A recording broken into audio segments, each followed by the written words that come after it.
The rain poured in relentless sheets, cascading down the windows of the old house on Maple Hill. Yema, a young artist, had moved in just a week ago, drawn by the house's charm and affordability.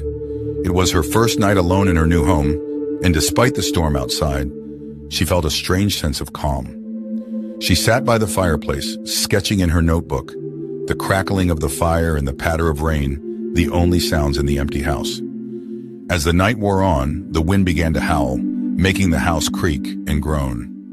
Yema dismissed the noises as natural, the house's old bones adjusting to the storm. She decided to make a cup of tea and headed to the kitchen. As she boiled water, she noticed a flicker of movement from the corner of her eye. She turned quickly, but nothing was there. Shrugging it off, she returned to her tea, the comforting warmth of the mug soothing her nerves. With her tea in hand, she went back to the living room. As she settled down, she heard a faint whisper, like someone calling her name. Yema. The sound was almost imperceptible, blending with the wind and rain. Her heart pounded, but she convinced herself it was just her imagination. The whispers grew louder as the night progressed, seeming to come from the walls themselves. Yema, Yema. She tried to ignore them, focusing on her sketching, but the voices wouldn't stop. Frustrated, she stood up, ready to confront the source of the whispers.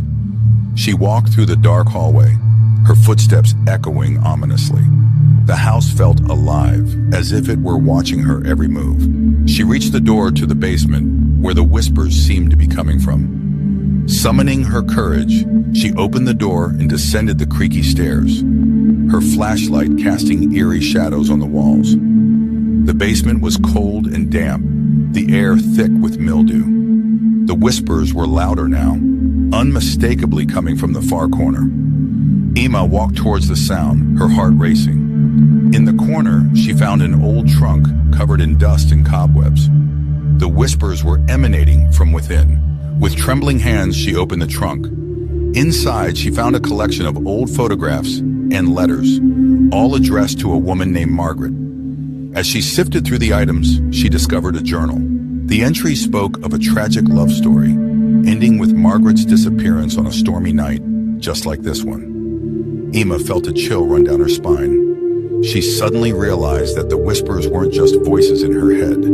They were the tormented cries of Margaret, still haunting the house. She needed to put Margaret's spirit to rest. She took the journal and the photographs back upstairs, laying them out on the coffee table. She began reading aloud from the journal, hoping to provide some solace to the restless spirit. The whispers grew quieter, as if Margaret was listening. When she finished reading, the house fell silent, the oppressive atmosphere lifting. Exhausted, Yema went to bed, hoping for a peaceful night's sleep. But as she drifted off, she heard a final whisper, soft and grateful. "Thank you." The storm outside began to abate, the rain slowing to a gentle patter. Yema knew she had done something good, but she couldn't shake the feeling that the house on Maple Hill had more secrets to reveal. Lena had always loved the rain. It made her feel alive, invigorated. So when she inherited a remote cabin in the woods from her late grandfather, she decided to spend a weekend there to clear her mind. The cabin was old and secluded, surrounded by dense forest. It was the perfect place to escape from the hustle and bustle of city life. The first night was peaceful, with the sound of raindrops hitting the roof, lulling her to sleep. But the second night was different. The rain was heavier, the wind howling like a pack of wolves.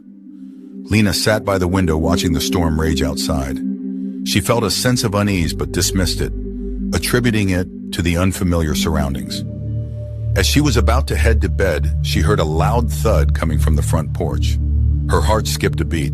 She grabbed a flashlight and cautiously opened the front door.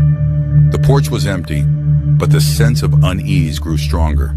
She decided to double-check the locks on all the doors and windows, ensuring she was safe inside.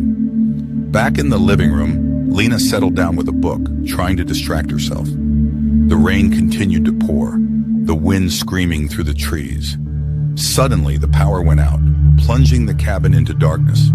She fumbled for her flashlight, the beam of light cutting through the gloom. She decided to check the fuse box in the basement, hoping to restore the power.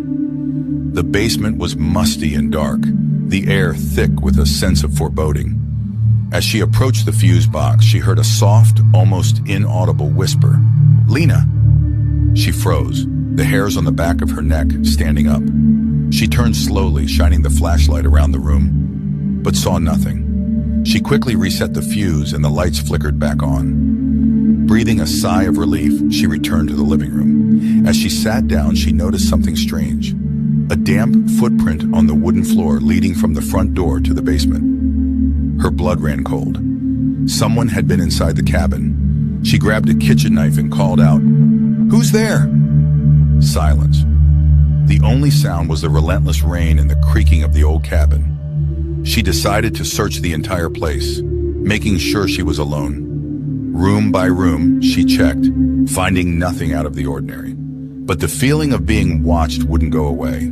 She returned to the living room, locking herself in and trying to calm down. As she sat there, the whispers returned, louder this time. "Lena, help me!" The voice was desperate, pleading. She realized it was coming from the attic.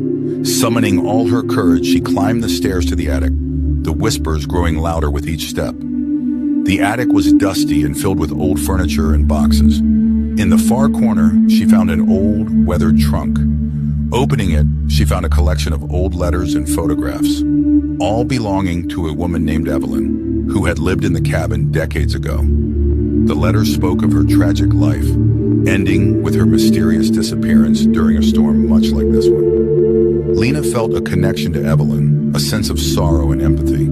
She read the letters aloud, hoping to bring peace to Evelyn's restless spirit. As she did, the whispers grew fainter, the air in the attic becoming lighter. When she finished, the rain began to slow and the wind calmed. Lena knew she had done the right thing. She returned to the living room, exhausted but relieved. As she drifted off to sleep, she heard a final whisper, soft and grateful.